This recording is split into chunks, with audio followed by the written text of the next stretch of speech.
Shalom. Before I start, I want to give all honors and glories and praises to Yahweh, Bahashem, Yahweh Shai, Bahashem, Rakah Kodash, Yahweh, which is the one true name of the Heavenly Father, Yahweh Shai, who the world ignorantly calls Jesus Christ, but his one only true name is Yahweh Shai. Double honors to the elders and the apostles and bishops at Great Millstone, who will well and teach well, because those are the men who I learned this 100% truth from through the spirit and power of Yahweh Bahashem Shai. Peace, blessings, salutations to the hopeful elect, and shalom to you sincere brothers that are scattered abroad, pushing forth this word in truth and sincerity. I am the brother Mashiach Arazakah, and shalom to you sincere sisters that's listening in silence, as the scriptures command you to do so. And pretty much in this lesson, we're going to go over Genesis 49, for those that are new in this truth that may not know about Genesis 49. So we're going to go into Genesis 49. This is going to be titled Genesis 49 Breakdown, Hebrews Class 101. And Lord willing, this lesson is edifying. Now, this is Genesis chapter 49, and we're going to start at verse 1. Genesis 49 and 1, it says, "And Jacob called unto his sons, and said, Gather yourselves together, that I may tell you what shall befall you in the last days." Okay, so we've been in the last days. Okay, we've literally been in the last days since the Messiah first stepped foot on the scene. That was the beginning of the last days. Okay. And when you go into the meaning of that word befall, it goes into the Hebrew word bakwaya'ah, which means encounter. Okay, when you go into the meaning of that word last there, it goes into the meaning of the word acharayat, which means future prophecy or future event. Okay, that's what that means. But I want to prove that we've been in the last days since the Messiah first stepped foot on the scene. That's in Hebrews chapter 1 and verse 2.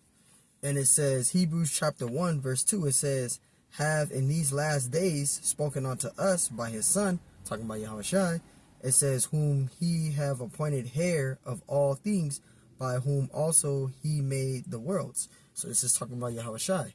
So when the Messiah first stepped foot on the scene, that was the beginning of the last days. And we've been in the last days. Okay. Now verse 2, it says, "Gather yourselves together, and hear ye, sons of Jacob, and hearken unto Israel, your father." Okay, this is what Jacob was saying on his last moments on the earth. Okay, because when you get later into this chapter, he winds up deceasing, and his sons wind up burying him where his forefathers were buried. Okay, where Father Abraham, where Isaac was buried, Rebecca, all right, Leah, all of them were buried where his forefathers were. Okay. So this is when he was making his last prophecy to his sons before he left the earth, okay, before he deceased. This is verse 3. It says, Reuben. Now, Reuben is the so-called Seminole Indians today. That's the tribe of Reuben, okay. It says, "Reuben, thou art my firstborn, my might, and the beginning of my strength, the excellency of dignity, and the excellency of power," right? And Reuben was the only Native American Indian tribe that wasn't taken down by the U.S. troops. Yes, Reuben, the tribe of Reuben today is the so-called Seminole Indians. Okay, they were the only Native American tribe that was not taken down by the U.S. troops. Okay, because you had the Seminole Wars. You had the first Seminole War, you had the second Seminole War, and you had the third Seminole War. Okay, the first Seminole War was from 1817 to 1818 under Andrew Jackson. General Andrew Jackson, right? And where the Seminole Indians were, they were in a swampy area, a very swampy area where you couldn't be able to track where their location were, where they were at, or any of that. Okay, and the Seminole Indian War, that was in northern Florida. Okay, so they couldn't be able to take down them because they were in a swampy area. Now the Seminole Indians, they knew the area very well. They knew their perimeter and perimeters very well. But you had Esau, these U.S. troops, they didn't know the area very well, okay? But you had the first Seminole Wars, the second Seminole Wars, and the third Seminole Wars.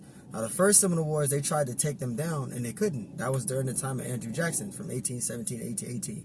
You had the second Seminole Wars, I think it was from 1834 or 1834 to 1840, 43, somewhere around there. That was the second Seminole Wars, where they tried to took captive some of the Seminole chiefs and tried to draw them out to be able to come out so they can be able to take them down. And that didn't even work. That didn't even wind up working. And then they tried the third time. And then when they tried that third time, it still didn't work. So they was just like, forget it. We just going to leave these people alone. Okay, so the tribe of Reuben, which are the so-called Seminole Indians today, they're the only Native American Indian tribe that was not taken down by the U.S. troops. They couldn't take them down. So they just left them alone. And it says, verse 4, it says, unstable as water. It says, thou shalt not excel, because thou wentest up to thy father's bed. It says, then defilest thou it. He went up to my couch, right? And he slept with his father's concubine. Okay, Reuben did. He slept with his father's concubine, and he broke the commandment. Okay, we can get that in Genesis 35 and verse 22. This is Genesis 35 and 22. It says, and it came to pass when Israel dwelt in that land that Reuben, you see the Seminole Indian, Reuben, right? It says, went and lie with Bilhah, his father's concubine, right? And Israel heard it. Now the sons of Jacob were 12. You see that? So Reuben, he broke the commandment. He slept with his father's concubine. Okay, so there you go. The tribe of Reuben is the so-called Seminole Indians today. Okay, that's the tribe of Reuben. All right. Continuing. This is actually, let me see. Let me get Deuteronomy 34 really quick. This is Deuteronomy chapter 34. Not too far. Deuteronomy, it might be 33. Let me make sure. If not, I'll keep going. I don't want to miss no precepts in this lesson. Deuteronomy 33. And let me see. Yeah. This is Deuteronomy 33 and 6. Salakia. It says, let Reuben live and not die, and let not his men be few. And you see that? Reuben is the so-called Seminole Indians. They were very strong in their might, and they were the only Native American tribe that wasn't taken down by the U.S. troops. Okay? So now let's go to Simeon and Levi. This is Genesis 49 and verse 5. It says, Simeon and Levi are brethren. Instruments of cruelty are in their habitations. And what is that cruelty? Okay, now you have Shimeon, right? Shimeon is the so-called Dominicans today, okay, which their island is known as the Dominican Republic, right? And you also have the tribe of Levi. Levi are the Haitians today, okay? That's the tribe of Levi, and they both live on the same island, right? You have the Dominican Republic, and you have Haiti, which is on the same island, which is known as Hispaniola, okay? So they're brethren. They live on the same island, but they don't get along. Okay, now you have the cruelty, you have the Levites, all right, which are the Haitians. They practice a lot of voodoo, and they pretty much go down to Suriname, and they cut the heads off of the people in Suriname, and then they sell the skulls to the voodoo priests. So that's that cruelty, okay? And continuing, it says, Simeon and Levi are brethren, instruments of cruelty are in their habitations, right?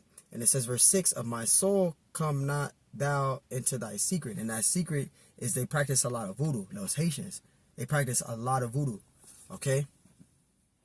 And it says, unto their assembly mine honor, be not thou united. And they're not united, okay? The Dominicans, right, which are the tribe of Simeon, they look down on the Haitians because the Haitians is darker than they are. So you have the Dominicans, they look down on the Haitians, okay? And they don't get along. The Haitians are the tribe of Levi. The Haitians don't like the Dominicans, and the Dominicans don't like the Haitians. Okay, so they're not united. Okay, they're against one another. It says, for in their anger they slew a man, and in their self-will they dug down a wall. Right, and in that anger they slew a man and dug down a wall. That goes back to the time when their sister Dana was raped by that Hamite, and we're gonna get that. This is, I think it's Genesis 34, right? Genesis, no, it's not 34. It might be, yeah, it is Genesis 34. I was in 35. So like Genesis 34. Now they had a sister named Dana, and she was raped by that Hamite, which his name was Shechem. All right, but we're gonna get it instead of just talking about it. Genesis 34 and 1. It says, and Dana, the daughter of Leah, which she bare unto Jacob, went out to see the daughters of the land. And when Shechem, the son of Hamor, the Hivite, and the Hivite is a Hamite. Okay, that's who that is. All right, Salakia.